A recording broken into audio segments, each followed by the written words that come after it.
Hey guys, Geno Zero, how you doing? I hope all is well in YouTube land. Whatever part of the world that you are in, I'm going to show you the way that my mother and grandmother showed me how to make giblet gravy for Thanksgiving dinner or just whenever. Giblet gravy, chicken gravy, turkey gravy, giblet gravy. When you get a turkey, when you buy a turkey, it's going to come with a separate pack. It'll have the neck and the giblets in it. The giblets are going to be the liver, the heart, and the gizzard. That's what they consider to be the giblets. Whenever we're doing it from our stuff that we butchered ourselves, and we always will have the kidneys as well that you can put into your giblet gravy, which is really good. So what I do is I start off in a little small saucepan. I got my giblets in here. I'm going to take and I'm going to just sprinkle some salt. Dust the top with salt.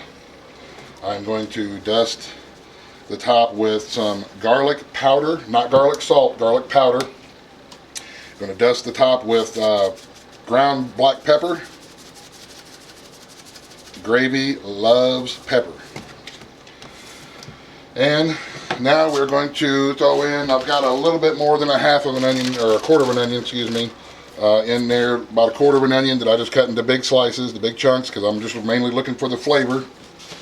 And then I'm going to put in enough water to cover it.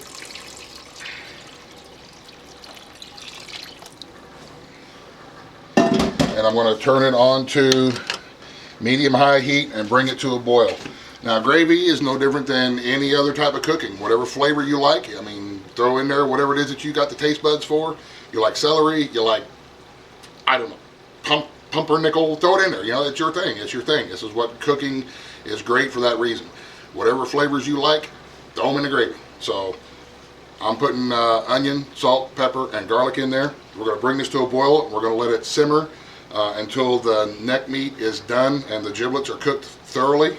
And then we'll go to the next step, and I will get to there when we get to there. So we'll see you in, I don't know, 15, 20, 25 minutes. Okay guys, all of our giblets are they're done cooking now, so we're just going to take them out and set them in a bowl and let them start cooking, or let them start cooling. Just set them aside, and what we're going to do is let this cook down a little bit more. Let this water and broth cook down a little bit more. We want a little bit more concentrated flavor, and then once it gets all the way cooked down to where we're getting ready to actually start making the gravy, then we'll get back with you then. For the time being, we're going to take these out and let them cool, and we're going to dice up the giblets, the heart, the liver, and the gizzard. We're going to go ahead and dice them up into little chunks, and we're going to pull some of the meat off the neck and dice it up as well, so we have the meat for the gravy. Okay guys, I got my 12-inch chicken fryer skillet, but it's just a deep-edged skillet. You can use any one you want. I use stainless steel because that's what works best for me when I'm making gravy. I've got it turned on medium heat. I'm going to let the skillet get hot, and I got a half a stick of butter in here that we're going to melt. And then what we're going to do is we're just going to drain the broth from where we cooked the giblets into the skillet and mix it with the butter, and we're going to bring that to a boil. And then once we got our broth and our butter boiling here in the skillet, then we'll go to the next step, and I'll bring you along whenever we get there. Okay y'all, we got our broth and butter mixture now. You can see it's at a nice full rolling boil. Now we're going to add flour. What we're making is a roux that's going to be the thickener, the base of the gravy. So I'm going to start off with about 1/3 cup or so of flour. And we can always add more if we need it. A lot easier to add a little more than it is to try to take it out. So now we're just going to mix this up and let this cook down until it gets nice and thick, and cook all that flour down. And it will get really, really thick, which is exactly what we want it to do. We want it to get thick. Nobody likes runny gravy. So now all we do is just going to stir to keep it from scorching. The flour lumps, you're going to have lumps on your flour, and that's okay. You can just mash them down and they'll work right out. It's easy, easy, easy. So now we're just going to work this roux until it gets thick, and then we're going to let it cook for probably 3 minutes, maybe 4 minutes. That should take care of any kind of a floury taste that you would get from the gravy, from the flour. and work it out and get it nice and smooth. So we'll do just this, what I'm doing right now, for probably about another 2 minutes, 2.5 minutes or so, and we'll get right back with you when we get to the next step. Okay guys, this is what we want right here. We want a nice thick roux. This is what we're going to start. This is where we're starting our gravy. Now keep in mind, this is just how I do it for my family. I'm not a gravyologist. This is just how I make my skillet gravy with the turkey drippings for when we have turkey. So now I'm going to slowly add some whole milk and get it worked in. Remember, you don't make a big mess, you're not doing it right.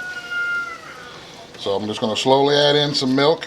I'm going to add it slowly because, like I say, we want the gravy to be good and thick like gravy, and we can always put a little bit more milk in if we need to loosen it up a little bit. But for the most part right now, I'm just going to add it in real slow, about a half a cup or so at a time, until the gravy gets to be almost the consistency that I want it at, because remember, the flour is going to soak up quite a bit of it. And I'll probably use close to 2.5 cups, maybe 3 cups total of milk in this gravy. But right now I've got about a cup and a half or so in here, and I'm just going to work the roux in to this milk as it warms up over the burner. Working it in real slow. This is where you can get rid of any lumps that you don't want. Just work it in, and I use a fork. Feel free to use a whisk or a spoon or whatever it is that you crazy kids are into nowadays. And like I said, I'm just going to work mine in real slow with this fork.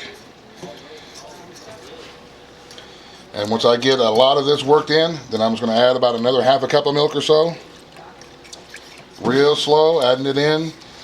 We don't want to scorch anything. We want to kind of keep the stuff on the bottom scraped up so they can stay mixed in, because there's a lot of flavor that we don't want to miss out on. So this is what I'll do now, and it'll take probably 10 or 15 minutes or so for this gravy to go ahead and cook all the way through and get done. And this is all I'm going to be doing for the next little bit. We're just going to sit here and work the gravy, work the roux, and stir it up, and have a nice, thick, creamy, wonderful gravy. So, and I'll probably switch over to a whisk here directly once I'm know that I'm not going to make a big giant mess with a big whisk in here. So we'll see you here in just a little bit. Okay guys, you can see that the gravy is thickening up nicely. Right now all we have in here is our half stick of butter, our drippings from the giblets, and about a half a cup or so of flour, and probably about 2.5 cups of milk. And if you want to make it a little more loose, then go ahead and add a little bit more milk, and it'll be just fine. Now we're going to add, this is the giblets that we had chopped up, and this is 3 medium hard-boiled eggs. We're just going to toss all that in there, and we're going to mix it into the gravy. And we're going to turn our heat way down now, and we're just going to let it kind of sit and simmer, let those flavors all marry together. This is a thermal bag. And add a little bit more salt and pepper if you need to. Add it to taste at this point. You want to add a little bit more pepper. Mix it in, and this will be ready to go. This is my giblet gravy. This will be ready to go as soon as we get the turkey carved. So hope this helps. This is just my way. I'm not a gravyologist, like I said. This is just how I do it. So I hope this helps you guys. Thank you very much for watching. Give it a shot. It's really easy to do. Have a great day. God bless. In the end. Buzz, the end.